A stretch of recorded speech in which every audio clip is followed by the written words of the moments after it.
What's going on, everybody?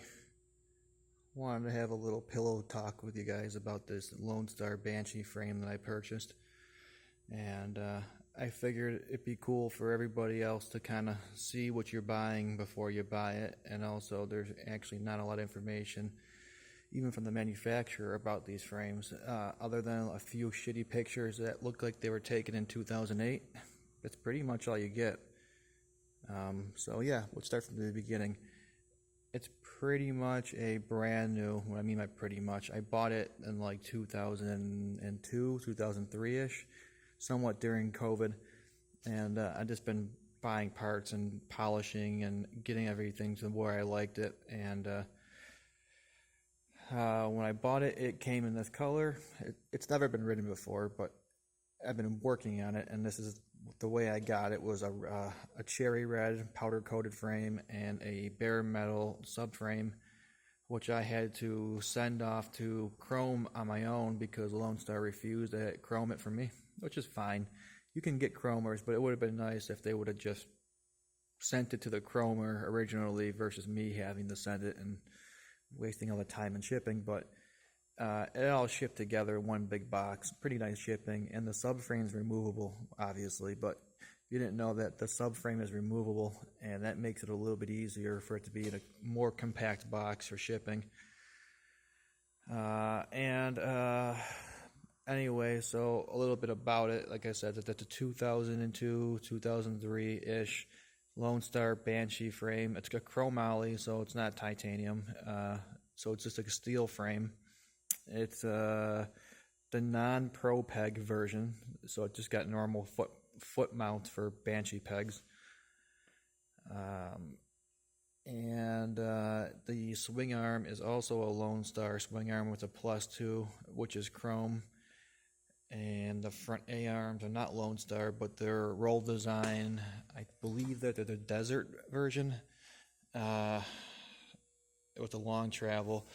And these ones in particular, these particular A-arms, I don't know if it's all of the roll design ones, but I had called Roll and specifically had them manufacture these A-arms to accept the YFZ 450R spindle, which I'll have to make a separate video showing the differences, but it is the newest generation spindle. There is a slight difference. I'm not sure about the geometry, but there is a slight difference.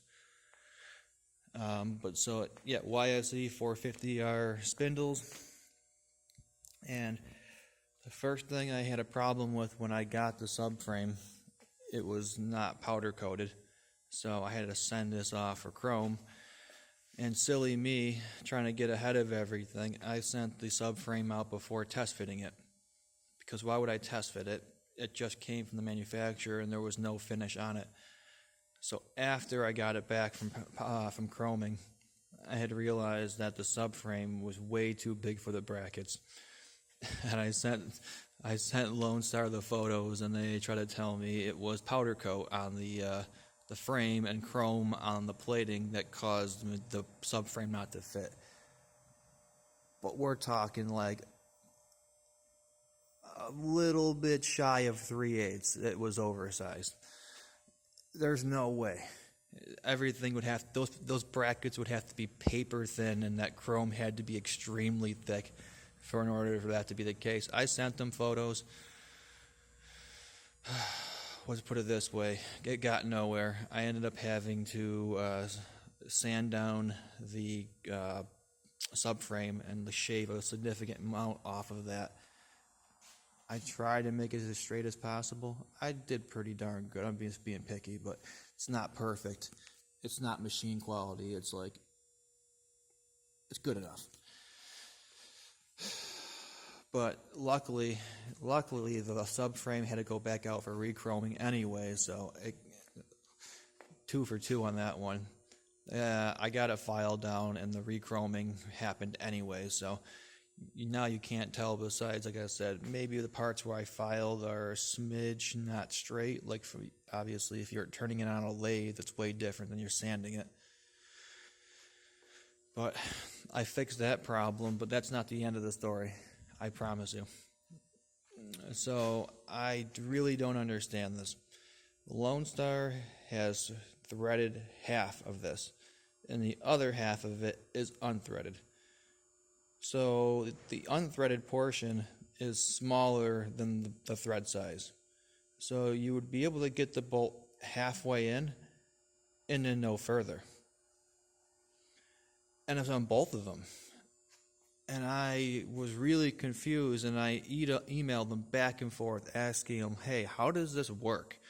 And they said, oh, you just put a bolt in it. And I explained the problem, I provided pictures, and they still didn't understand it. And I was like, how do you put the bolt in here if the hole is smaller than the bolt on this side? And they assured me it worked, so I just gave up because they weren't working with me on this problem. So I went ahead and I took a tap and I inserted it from this side until I got to this side, and I just continued to thread the other way. And now how it works is the bolt comes in, it squeezes the bracket between the subframe, and it pops out the other side, and this bolt squeezes this bracket on this side of the subframe. So now it works. But when I got it, that's not how it worked, and there was no way to make it work. It's not like there was like special hardware in the bag or anything. Moving past that, another issue I've had already was the front bumper. So I ordered a Duncan Racing, the same cheesy one that everybody else gets, the chrome one. It's got a big old fat front end to it. Well, it didn't fit. These bolts are damn near close to being the same location as OEM, but how can I explain it? It wasn't. I test fitted the bumper on an OEM frame, which I crashed it a couple times here and there. The bumper fit perfectly on that one. Despite all the abuse, it was a little bit off, but what I was able to do was bend the top brackets down, which gave me a little bit of length to actually get the bolt holes to line up. So something's a little bit different on that part of it, but that's kind of minor, but just a heads up, you may run into that, the bumper net won't fit. Not that it really matters, but they use a little bit of a different style of bearing, as you can see. Yeah, so it's like a sealed bearing down there with like a snap ring in the center of it. So I'm assuming you don't run a seal in that area because it's a sealed bearing, but this is a little bit different. I don't know. Not too sure how I feel about it. I guess it's okay. I just don't like how there's no place for the water to go to once it gets in there. I mean, yeah, why would there water be in there? But, I mean, why wouldn't it be in there? There's a radiator right above it. Just my 2 cents.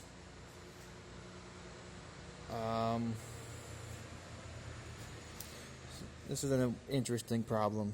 So, alright. I don't know what the fuck they were thinking over here. Look at how goddamn close that fucking bolt is to that frame. Right? And you think to yourself, oh, no big deal. Just put the fucking nut on. There we go. Just put the nut on first and just thread the bolt through. Yeah, that's fucking fantastic if the bolt would fit. But it doesn't fit because that bracket is so goddamn close to the frame that there's no way to get the nut in there. And I'll show you. Let me grab a nut real quick. And this is like a smaller size nut too, so considering this is a 6-point, and trust me, I tried this is a 12-point. I tried a 6-point. It doesn't fit. So if you look,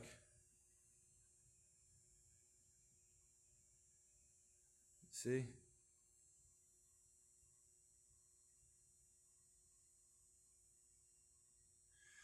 Yeah, there's no fucking way that's gonna fit. So you could obviously just shave down a nut, which, yeah, no big deal, but the fucking point is it doesn't fit. is it normal to like be shaving down bolts in the factory? I know it's not a factory frame. My point being is this seems a little bit odd. And this one's actually pretty cool though. They actually did a good job on this one. They give you this kind of like spacing mechanism that kind of like slots into this track, which you can move this up and down. Well, the good news is the bottom bracket fit perfectly. No issue there.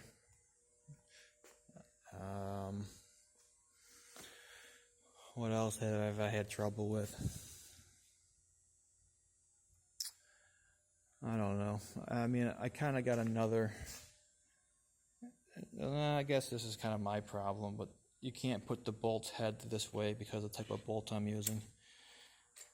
I could easily solve that one by using a different bolt and a washer, but I was trying to. Yeah.